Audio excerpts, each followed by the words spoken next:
buzoba toza bazoba te peut-être la kansa ke peuple congolais baza ba illettré bazoyeba eloko mon côté au monde eloko esala biso parce que toza na mindu kité toza na moyen ya ko se défendre te yango moni ke tovanda nie silence eza faiblesse te mais c'est Dieu azali bana Israël basala 400 ans na boumbu mais na mukolo moko nzamba telemaki asuki saka pharaon azinda na mer rouge mais il y aura un jour nzamba otelema pona mboka o lokola ye azwi mboka o akangi na peuple congolais akangi na mboka o lokola eza ye mboko eza ye teza ya nzambe mais un jour nzamba otelema accepter na soka Bruno Tibalasko toke ko accepter ngote pona wana to ko telema peuple congolais soka ko boma biso aboma biso.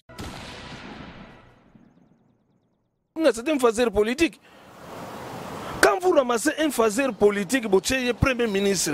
Tout ce qui est dans le pays, wapi. Mademoiselle. Tout ce qui est dans le wapi. Votre nervosité, c'est ça, Bruno Tibalasko. So, c'est qu'il faut que tu sais que attention, ça pèse mon cœur. Mais oui, parce que ça protocole d'accord, Toyoka Danginango. Toyoka Nina accord à Saint-Sylvestre, non, le premier ministre sortira du rassemblement.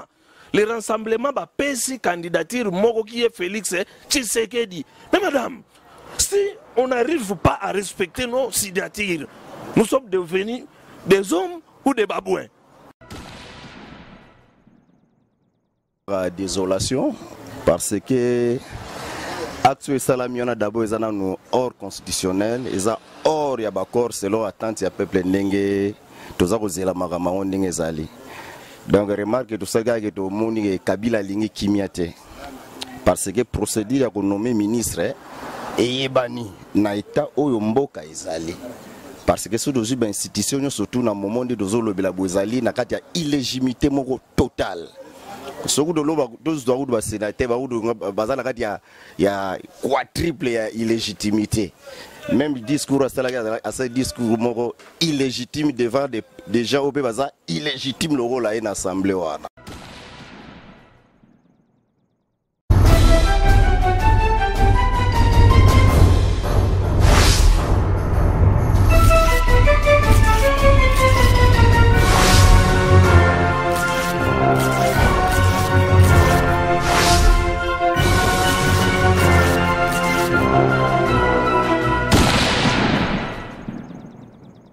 Bonsoir à vous très chers internautes. Bino Balandina Biso ya Club Wasit Nanga, ya Bino Mukili Mobimba.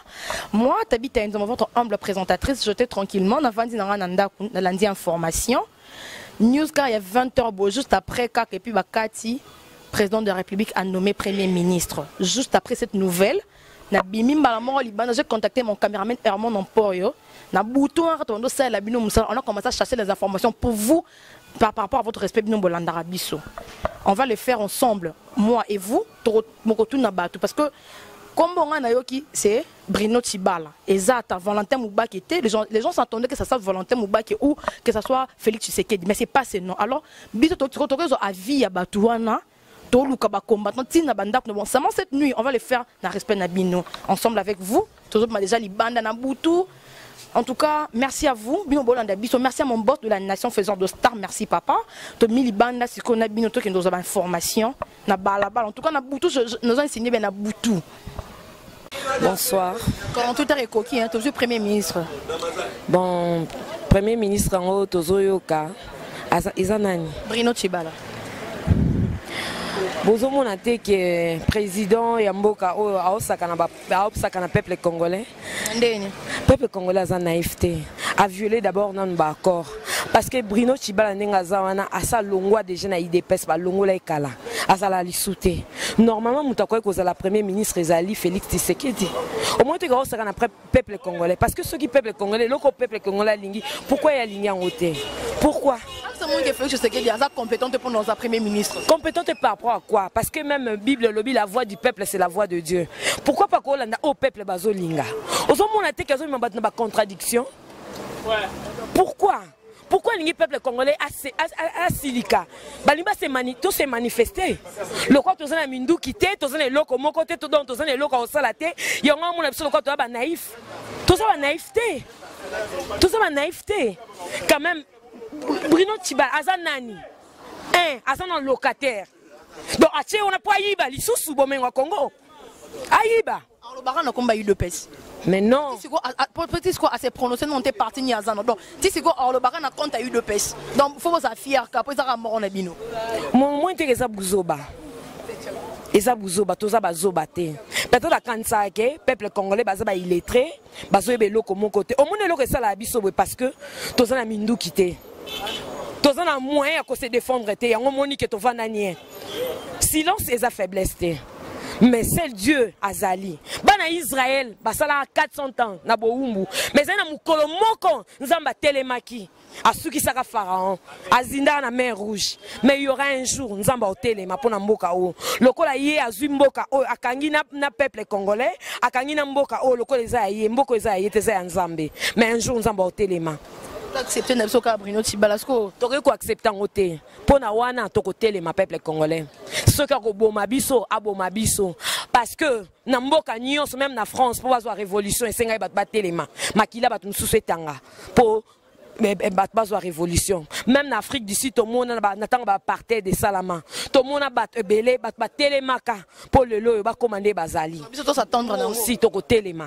Le quoi ça pour sa peuple congolais, ayo kané peuple congolais azalaka, aroyo kabiso. Merci madame. Twitter et Koki, président de la République a nommé premier ministre. En deux cas, tozo Tambola, tozo Zobavi, docteur Papa Nabiso. Bonsoir papa. Bonsoir. 48 heures et Koki, ton premier ministre Nabiso, avis non s'il vous plaît.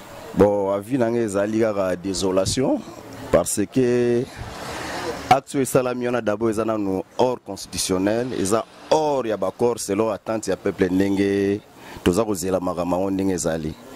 Donc remarque tout ça que to moni Kabila lingi kimiate parce que procédure ya ko nommer ministre eyebani na état oyo mboka ezali. Parce que ce dossier institution surtout dans le moment de dozolo bila bozali na kati ya illégitimité moko total. Ce que de l'eau doit ba sénateur ba bazala kati ya quadruple ya illégitimité. Même discours à ce discours moko illégitime devant des gens au baza illégitime le rôle à une assemblée wana. Donc nous avons vraiment trop dessus. Biso peuple dozali à qui au changement. Même la discours est même la nomination de la 48 heures de Arosani na bêtise sur bêtise bêtise. Donc nous avons vraiment dessiné pour sa tante Zali. Oh, vous êtes dessus parce que Félix Tshisekedi. Non, pas nécessairement Félix Tshisekedi. Attente nationale Zalagi. Tant que vous avez illégitimité, vous avez fandagi, l'institution fandagi, bachijagi bono, comme mandat ici, vous êtes incapable d'organiser l'élection.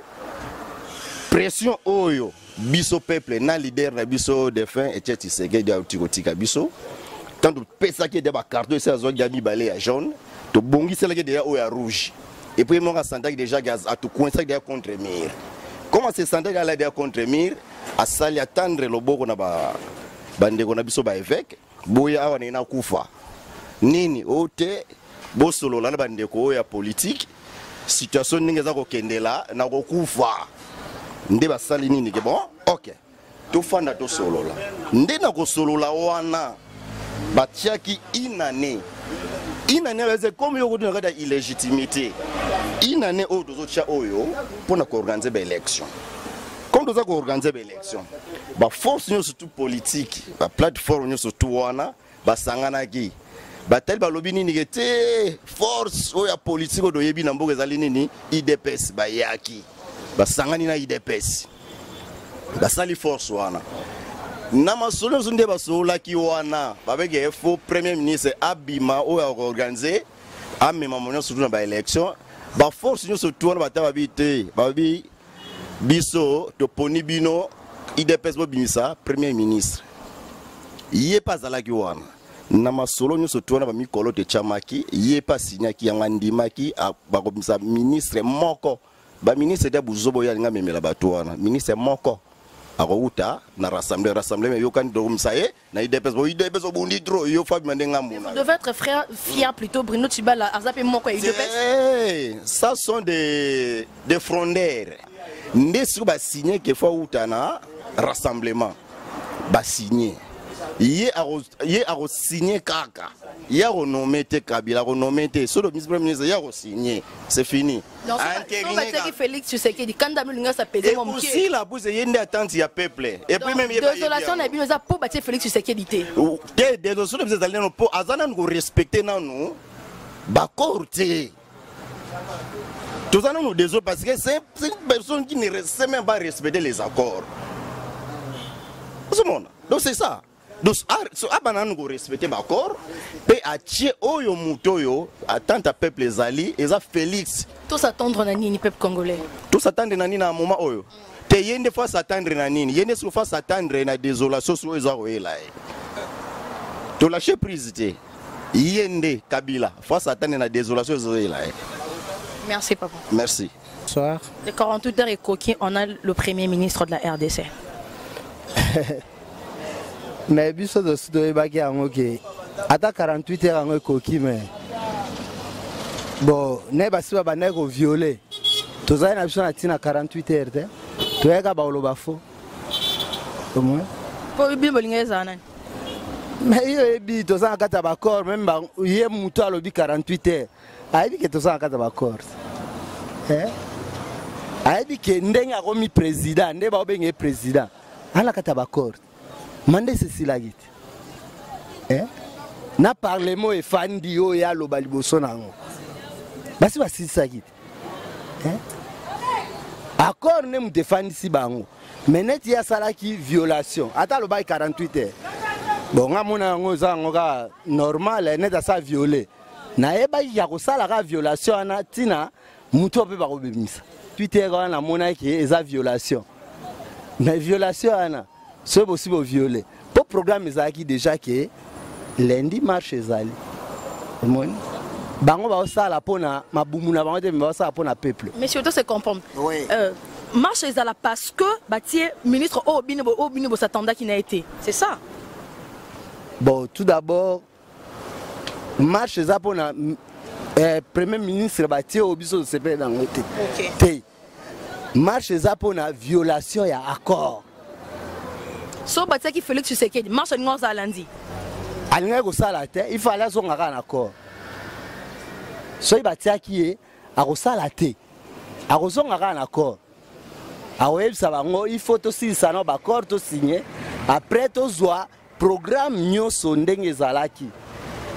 Que Premier ministre Abimi, président conseil de suivi, Azali n'a président à rassemblement. Toqué devant président de la République pour topper sa nomination. Mais vous devez être frère parce que fier, parce que Bruno Tshibala Zaka mtayi de peste. Donc Arolobela bino na nemo boyka. C'est amutayi de peste. Amutayi de peste. Mais basi ba longolier. Na longolier, na la révoquer. Mais tout ça, secrétaire général, secrétaire, on a remplacé le président. Il y a une décision. Afin de comité, Bamoni qui a violé, il y a un ballon lié. Il y a droit au longola. Pour Bamoni qui va tinda qui était. Marambo Bamba ça les a, il y a eu des pestes. Il y a un ballon lié. Tout s'attendre lundi en marche. Ouais, on a un programme qui déjà, on a golongwaté. Déjà. Merci monsieur. Ah ouais. Déjà Vinet, bonsoir papa. Bonsoir. Et tant que combattant, perception non impression autant aux une nouvelle aux aucune déni. Bon nouvelle wana nga nazongo vraiment neti lo kwa sikate pa monsieur Kabila pour monsieur Kabila muto a respecter accord té. Bon na éviter ceux qui muto a respecter constitution té, na éviter ko respecter accord par quel mécanisme le salaire bientôt que na eti na suka tout le monde ma que oui comportement ne yango wana. Tout le monde qui a comportement dans wana yé azuti balanae basala musala na bango biso pito zongi musala so balabala musala na bino balabala bosa tonoke zala Félix Tshisekedi donc à recevoir bino non biso to satanda ki tekena si c'est Félix Tshisekedi biso to zala qui a respecté dernière décision à Tshisekedi pour Tshisekedi avait laissé les noms des premiers ministres. C'était quoi le nom, c'était quoi son nom? Les noms là ngaika tumbana yebi yangote les noms là Kabila yebi mais ce n'était pas Bruno Tshibala. Donc, Babiloko wana ba comédie de mauvais goût wana ba linga ba sakana na peuple congolais. To misana nango déjà ba birundo baya, eli batu matata, eli batu celui-là c'est qui encore Badibanga. Donc, ils ont la bongo biso na balabala Yena Tibala, Tshisekedi n'avait pas laissé le nom de Tibala. C'est pas un problème. On n'a pas laissé son nom, oui, il faut expliquer Bandakle. Bon, on n'a pas laissé son nom peut-être, mais Azo faire partie, il y a eu le président. Il faut pas s'épeler la carte. Bon, R déjà comme nommé par M. Kabila illégalement, ce n'était pas lui qui était choisi par Tshisekedi, il n'est pas encore de l'IDPS. Bon, peut-être que le président de la République a moniqué entre Bruno Tibala et Félix Tshisekedi, mais ça mieux placé à place, ce n'est pas Félix. Et Bandaki qui dépendre du président de la République était à Kopone la biso Motunakata IDPS. C'était lui qui avait le dernier choix. Ce n'était pas lui qui avait le dernier choix, c'était Tshisekedi, il fallait désigner, il y a un autre qui a désigné qui déjà un point train. On sait déjà que Bruno Tibala est premier ministre. Voilà, donc Tibala Ibike, c'est le combat qui fait de nous des combattants. Un point trahébi, il était combattant comme moi, c'est le combat qui fait de nous des combattants. Mais toi, combattant, tu continuer le combat. On verra. Arlobaka de la part de l'UDPS, Arlobaka de la part de combattant, parce que Ezanda Kunaï. Badi Bangapa Zoloba toujours au nom de l'UDPS. Ezalaki Penda Kunaï. Il n'est pas Arlobaka au nom de l'UDPS pour Ezalaki Ndakuné, pour Ezanda Kunaï, les sous-soutés. Mais pourquoi vous nous avez écarté Bruno Tibala? Il y a Zolobate qui a longué UDPS. Mais Tibala Longo UDPS, c'était nommé illégal Premier ministre et il y a M. Kabila. Vous comprenez mon thé. Tshisekedi avait laissé les noms. Les noms que Tshisekedi avait laissés, ce n'est pas non à débarquer au nommé. Non, très déçu. Non, Bissotoza décidé. Au moni air aux sala copie. Na moyibi, faut la toujours. Na ba réserve belé. Tous les dans ba réserve te béke. Surprise mort désagréable. Ba au sala yangwan et salami. Bonsoir. Enfin 48 heures, nous sommes premier ministre en RDC. Nous sommes premier ministre. Premier ministre. Yo lundi ma information te yo za journaliste ne mu da presse mu to informer al premier ministre na Bruno Tibala azana ni Bruno Tibala azan moko ya influent na UDPS et puis bozana lui no ba journaliste be boye ba roluka ba information te ba bisa bino Bruno Tibala za buta UDPS Bruno Tibala za muntu ya kibasa UDPS kibasa ayeko azongi epana biso na UDPS na 2016 alonga ke pa kibasa pona ni poazonge pa na biso na 2016 azonga c'était un phaseur politique. Quand vous ramassez un phaseur politique boche premier ministre tozo ke na pays oyo wapi mademoiselle tozo ke na wapi votre nervosité pour ezabati Bruno Tibala so bati ki Félix Tshisekedi ba tension na linga et ça pesait moi mke mais oui parce que et ça protocole d'accord toyoka dangi nango toyoka ni na accord à Saint-Sylvestre que non le premier ministre sortira du rassemblement. Le rassemblement va passer candidature Moko qui est Félix Tshisekedi. Mais madame, si on n'arrive pas à respecter nos signatures, nous sommes devenus des hommes ou des babouins. Pour bien, il y a peuple congolais. Mon qui est Félix Tshisekedi, Azak incompétent peut-être, ils ont basé Bruno Tibala. Non, ils ont peur. Ils ont peur, madame. Ils ont peur. Félix moi bon manipuler ça parce que Azana bénédiction, il y a population, il y a rassemblement. Tous les 9 plateformes où l'Union se simba un rassemblement, en bénédiction à la population. Et cette population qui est derrière Félix Tshisekedi, n'a pas Union Souana, n'a pas Pierre Lumbi et consort, ils ont peur de ça. Ce que Félix a comme on a beaucoup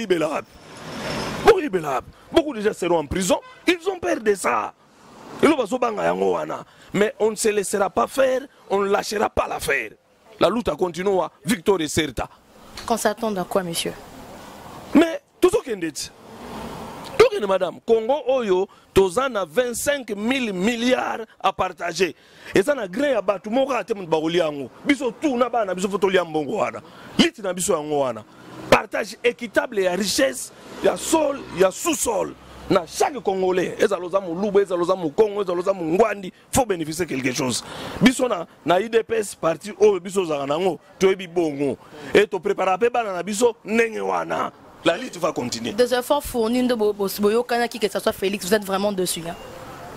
Déception, moi je ne crois pas. Parce que moi j'ai été toujours optimiste. Lokola et Lokoane Sinyamagi et Yoko Martina Souka. Bah aussi les sangs. Et bon, ça, on est déjà nommé Premier ministre. Comment vous êtes ce que vous allez faire? Mais tout ce qui est maman. Tout ce qui est. Banouai Sami Badi Bangat. Lundi, tous en la marche. Lundi. Tout le monde est là. Maman, on n'a pas prêté Bissofi. Après Bissofi. Merci papa. Merci. Quand vous pouvez bien comprendre, on a souci, on peut savoir nos informations. On est vraiment sorti Nabutu, hein, comme vous pouvez bien le voir. Dans le cas de nos informations, Enfin, le 48 heures est coquille, nouvelle propagée, tout hasard alerté. On a le premier ministre de RDC, Bruno Tshibala. Et ça, tout Félix Tshisekedi était comme nous attendons tous. Et ça, Valentin Mouba qui était. Et ça, surtout Balandi. Bolandi, papa na biso, Bolandi, yaya na biso, pesi ba vie na bon. Balobi déjà lundi en mars. Mars donc. Toza pe quand on marche, toza risque pour na bin ba na biso club boa, toza la bino musala. Merci à vous tous qui nous avez suivis. Merci à mon boss de la nation, faiseur de star contre moi Tabita Nzombo Herman Emporio. On vous a fourni que l'information et l'information sur. Merci à tout le monde.